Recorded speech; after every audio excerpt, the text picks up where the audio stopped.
नमस्कार सांग माने आज थिला शुक्रवार आ शुक्रवार जहाँ भी टे आइंस ना हेनी सकाल सकाल ये धरिकी पलि आसते पाम्पलेट माछ सहित इलिशी बहुत दिन है घर को इलिशी माछ आसी नाला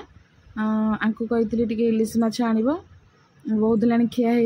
इलिशी माछ आनी सहित पाम्पलेट माछ भी नहीं आसते मुझे प्रथम पाम्पलेट माछ को एमती कट करदे कहीं मुझे पाम्पलेट माछ को गोटी गोटी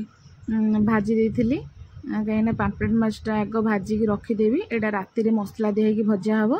पखाड़ खायापी पाम्पलेट माछ मसला दी भाजिले बहुत बढ़िया लगे।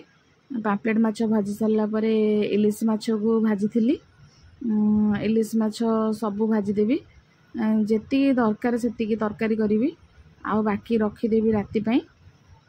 ता भितर मु पुओ को डाकिली आसे तू टे भाजीदे मु मसला बाटिक नहीं आसे तापर पुओ को छाड़ी देकी गली सी भाजुला मु जाकि मसला बाटिक नहीं आसली आउ मसला रे मु खाली देइथिली पियाज रसुण अदा आउ जीरा अल्प टिके सोरिष आउ सुखला लंका बास एतिकी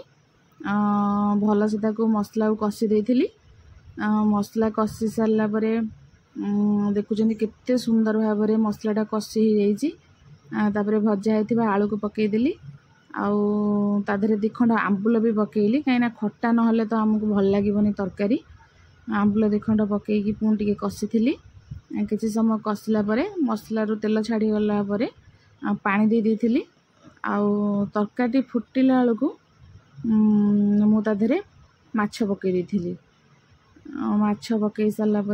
किसी समय पुणी फुटापी छाड़ी देइथिली आउ तरकारी फुटी सारिकी हो गला देखुं केते सुंदर भाव में कलर तार चेंज हो जाइए। रही जय जगन्नाथ।